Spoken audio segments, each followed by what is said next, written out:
Collins. Karl. How are you? Doing good. Thanks. We're going to go for a nice drive. We've got Frank that's going to come in with us. He's going to take some fabulous B-roll of this beautiful scenery in Vancouver. Stunning day. Yeah. Now, if you enjoy this interview with Michael, he's going to be doing a webinar with Ashley West on Tuesday, May the 28th at 7 p.m. Eastern Standard Time, 4 p.m. Pacific. Go in the description of this video, sign up to the webinar because he's got a fantastic company that he wants to tell you all about. And this interview will be more about Michael and who he is as a person, where he grew up, what he thinks of Canada, and all the stories in between. Where are you from, Michael? I grew up on the East Coast in Halifax, Nova Scotia. So I've been out here for about 20 years. My better half is a costume designer, so sort of followed. It actually worked out really well because this is where her base was, and this is really the ground zero for small mining, for junior mining companies. So great place to be. So tell me what it was like to grow up in Nova Scotia. It was a lot colder than it is in Vancouver. Yeah. A little snowier. It's a great place though. Halifax is a great town. Went to university there as well at Dalhousie. Did a geology degree. Okay. So yeah, I spent quite a few years there. Beautiful in the summer. Went sailing a lot actually as a kid. Learned how to sail and built a boat with my dad and my brother, which is kind of neat. Wow, that's awesome. Yeah. Any siblings? I've got an older brother and sister. Older brother and sister. Yeah. And they still live back home, or? My brother's still back home. My sister moved to Kingston. She works for the feds, so she's got more. She's a federale. You got it. Did you play sports back home, or were you into sports at all? I actually love sports, but I'm not particularly adept. As a child, very early, I realized I would not be in the NHL. Okay. So I still have a burning ambition to someday drive the Zamboni in an NHL rink, because I know that's the only ice time I will ever see. And there's theoretically a potential that I actually could do that. So okay. Did you watch the game last night? Was that game 3 or game? I actually missed that one. You I missed had other stuff going on. You had some events? Yeah. A little more it's important. been busy with the conference we're here at in Vancouver right now. So what did you do for fun then growing up? I mean, obviously you weren't that far away from Voices Bay. Did you ever go there? No, Voices Bay actually is a long way from it's in Nova Scotia. Yeah, and it's up the coast in Labrador. It's really I mean, it's ship accessible, or at this point by plane, but back in the day it would have been helicopters only. Okay. So yeah, so I grew up I guess hiking in Nova Scotia. We used to rent a cottage out in the country when I was a little kid. We're going to turn left, I think, at the next light. Okay. And played a lot of soccer, enjoyed that, and sailed a fair bit. Spent a lot of time on the water as a teenager and doing that kind of thing. Any close calls sailing? There was one scary moment. There was one day where we were out in gale, basically, in a race, shorthanded, with some issues in the boat, and my crew and I were discussing where we would swim to if it sank. So a few things like that, but it was fun. It was a good day. Yeah. We didn't sink. No sinking. That's the key. Keep the boat above the water. Do you ski? Yes. Yep. Yeah. Usually get a season's pass up at Whistler and try to get up there. It's tough in this business because you're away so much. Yeah, you're traveling. Yeah. So I used to ski a lot with my daughter when she was living in town. Okay. So now it's a little more difficult, but a little more flexible. Yeah. Theoretically, because I work so many weekends anyways, I should be able to take a Wednesday off or something like that when the snow is good. Yeah. But it never seems to happen that way. No. My better half is demanding that I show up with some bread and cheese. Hey, so maybe you want to get make some bread? Make a little stop along the way? Yeah. Okay. Let's go to La Mise at Fromage on the way to the Spanish Banks. Okay. So, cool. Thanks. Yeah. What kind of bread are we getting? French, of course. If you're going to have cheese, you should. Okay. Good bread. Okay.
All right, so we've got your, Bread and cheese. yeah, we're gonna make the wifey happy. Yep. You're not gonna go home without the bread and cheese. Empty hands, not a good thing when you hit the front door. No.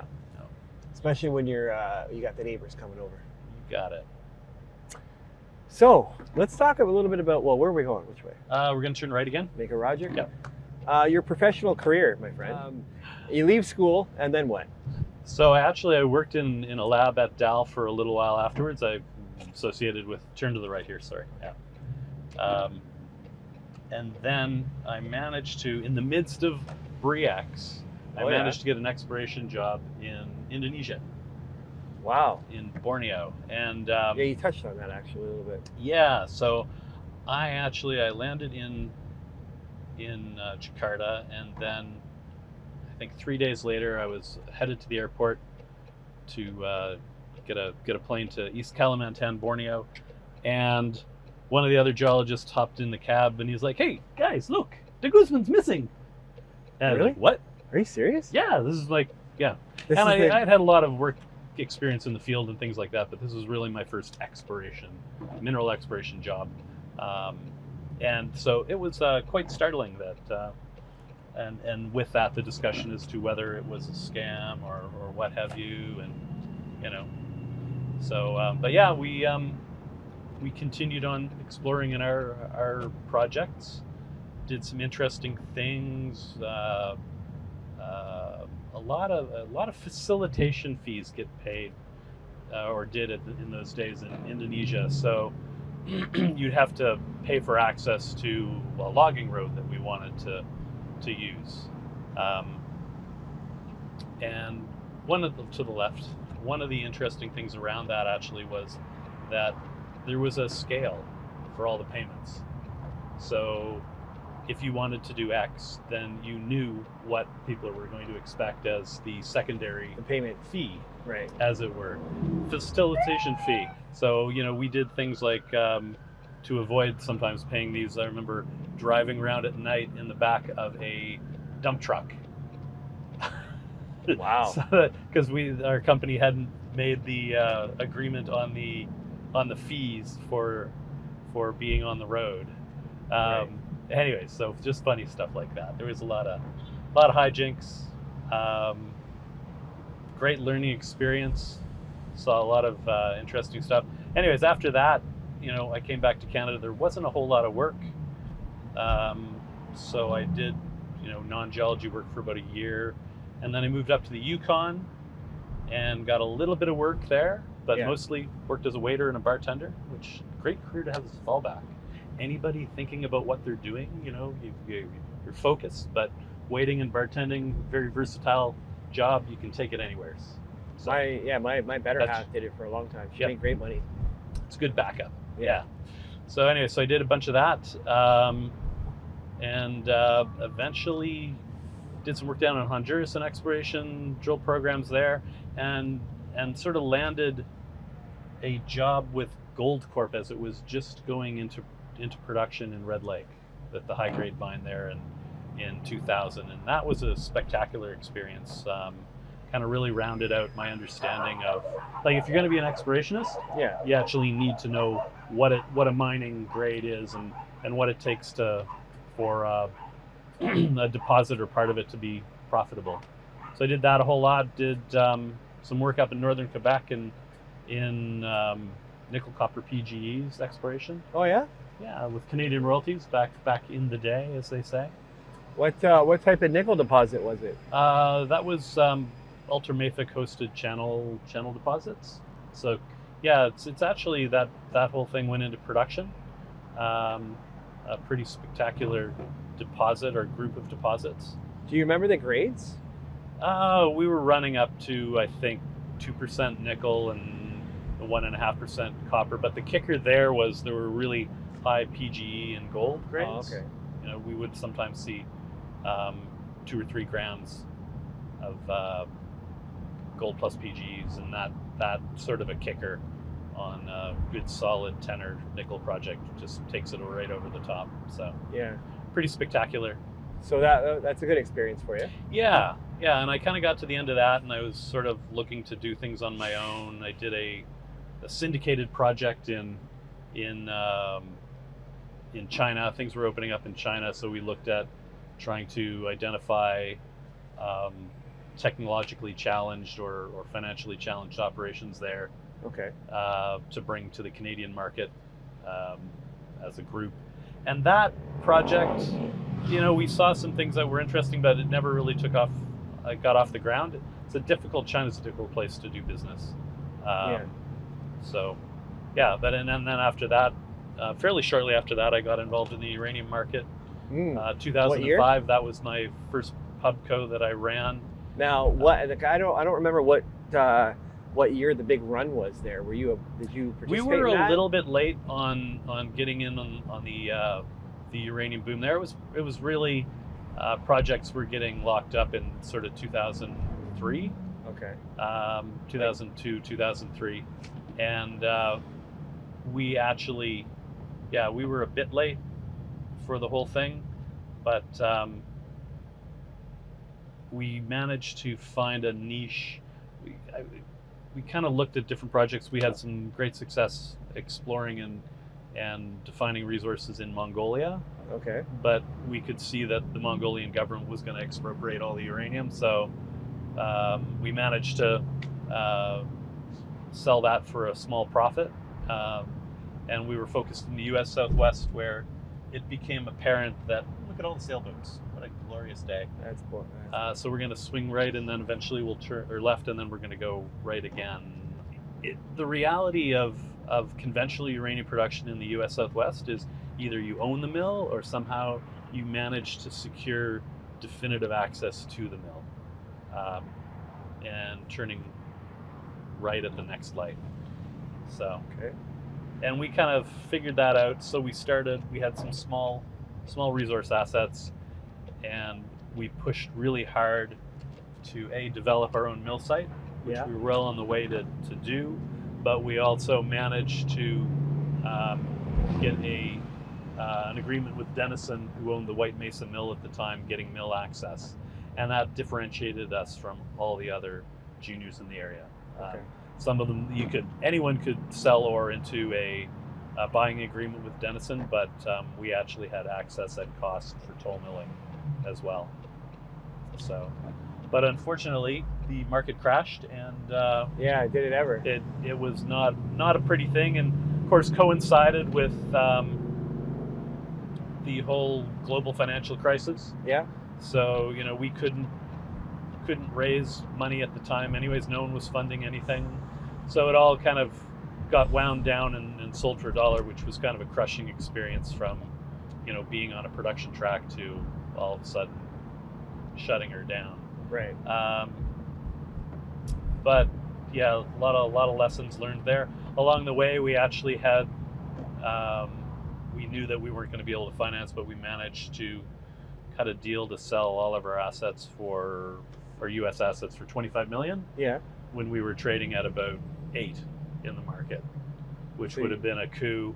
And we were driving to the airport, myself and my partner, driving to the airport to go and sign off on that the next morning. Mm-hmm. And the people on the radio are like, and Congress has voted down the TARP bill, which was the first rescue.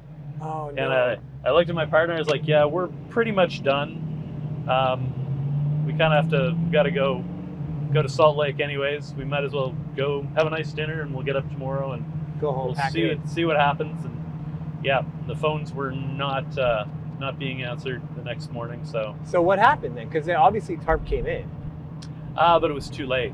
We had a foreign buyer who was doing this at a strategic basis, and fundamentally what happened with that was their government quietly said to all of the major corporations, you're not sending any more US dollars out of this country in the near term, and if you do, you will be locked out of any program we touch. Wow. So they didn't actually close their financial markets. Yeah. But they told anybody who mattered, yes. And so that was that.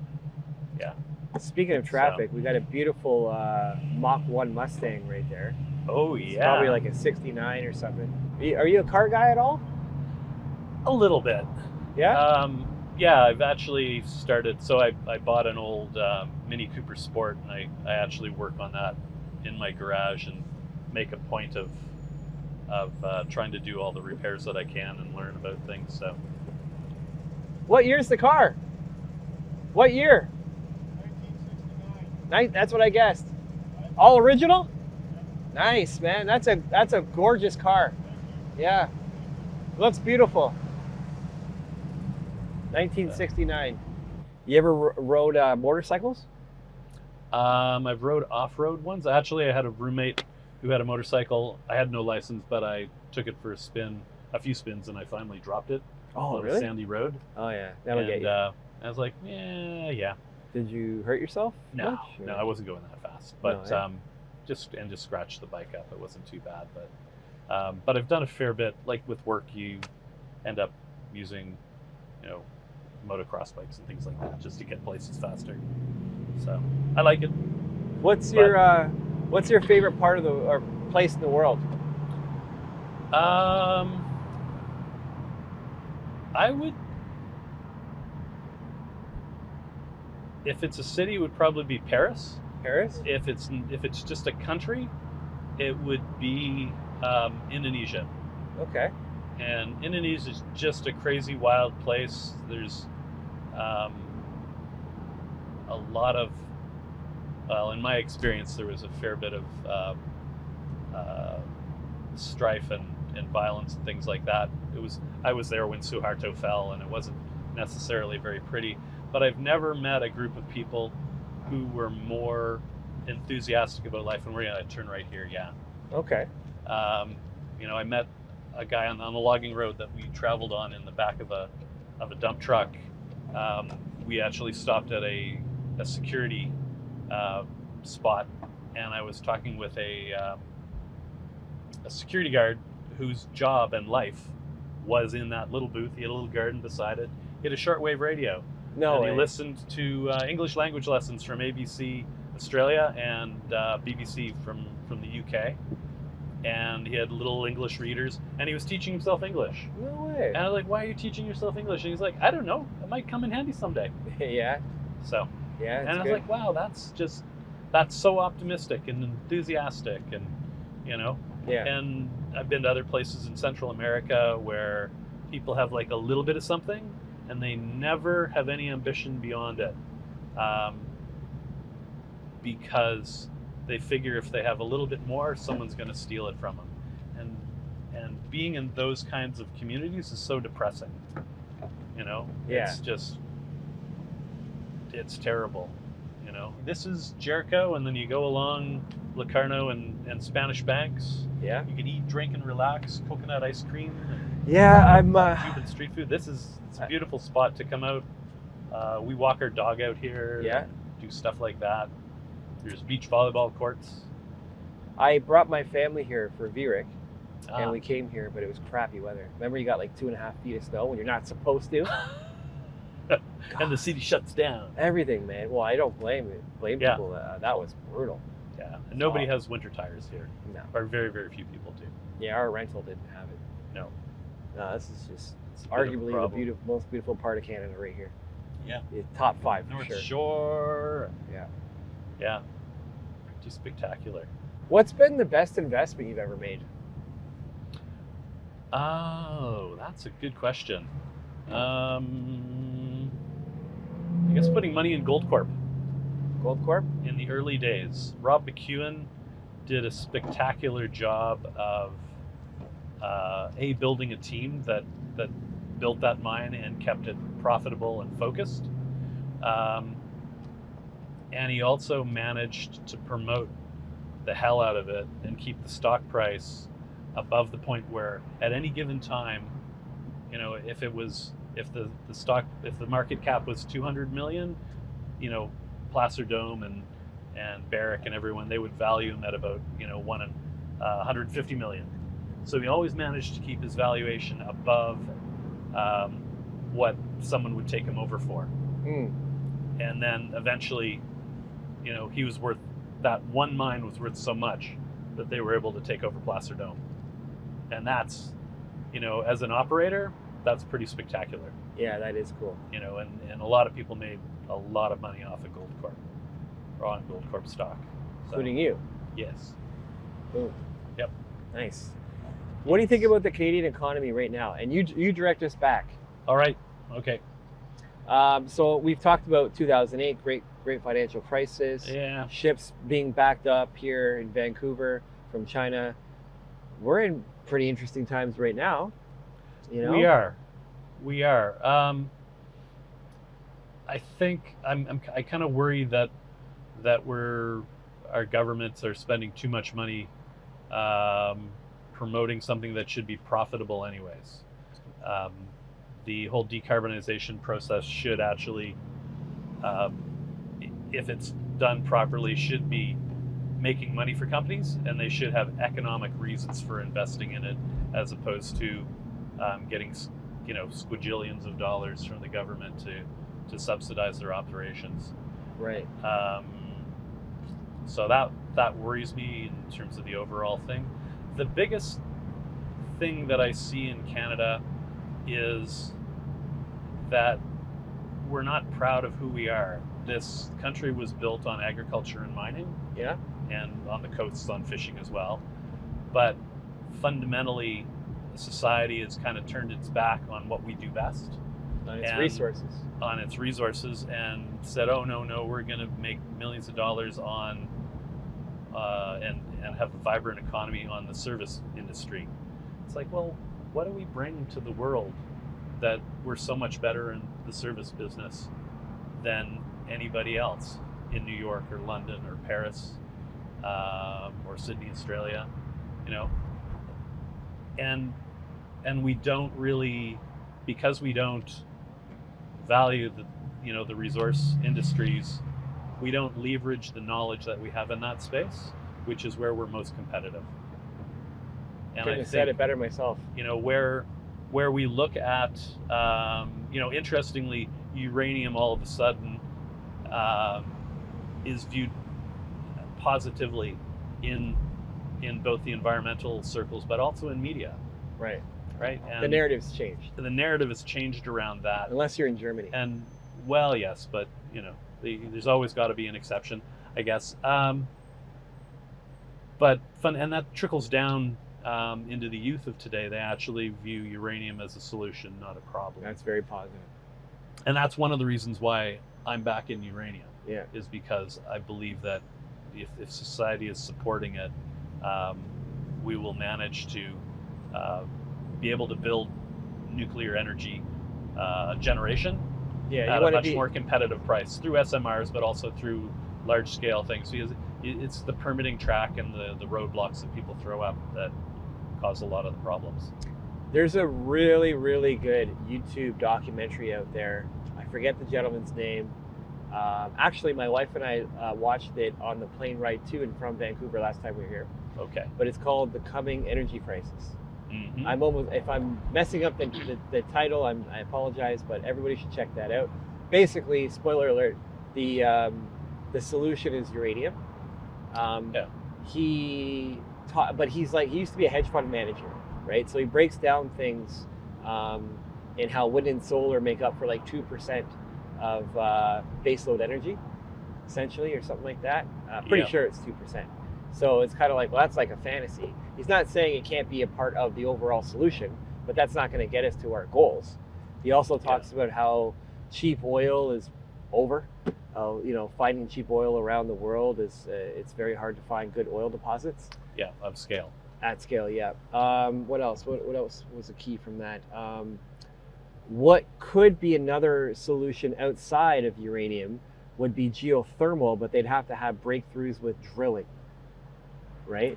Which is very expensive. Very expensive. Yeah, that I think is a valid point around geothermal, and there's only some areas in the world where you really can get enough temperature differential to have impactful amounts of energy coming out of it. The other side of it is we're in this AI revolution. No one's really spent a lot of time calculating how much energy running AI on computer systems is actually going to take. Right. And especially if we're going to all drive electric vehicles. Yeah, and here in BC, we've got the government pushing us to to be using electric power to heat our homes as opposed to natural gas and things like that. And that whole mix, we've got to have enough electricity to service That's right. these requirements. If that's what they want us to do, then, Yeah. you know, and it has to be Can I go economic. straight? Yeah, we're just going to keep Sorry. going straight. Probably go back to Burrard and then Okay. swing across. So Yeah, that's a really good. Actually, we'll drop a link here in the description with that video. I really encourage everybody to go look at it and or listen to it. It's long. It's like 6 to 8 hours long, but it is fantastic. wow. And it will make you think for sure.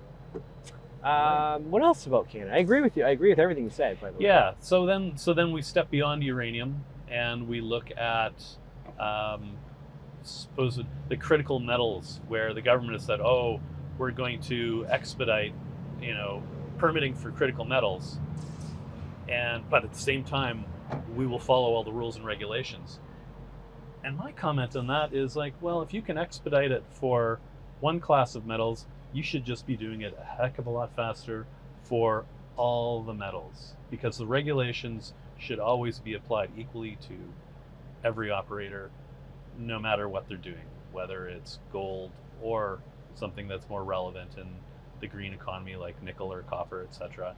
You know, you should always be applying. You shouldn't pick favorites. Right. And if you are still fully applying the process, then the short process should just be the short process for everyone. So it drives me nuts when they kind of say, "Oh, we can speed it up for you guys." It's like, Yeah. well, you know, you're causing economic losses to the economy as a whole by slowing everybody else down. What's your problem? Right. So, but I think it's possible as critical metals become more relevant, that again, the similar backing that we're seeing for uranium, and the pride in, hey, we are a uranium producing country, hopefully that migrates back into other parts of the resource sector at least, and we can start building on what we know. That's the summation of my thesis. What sports do you play?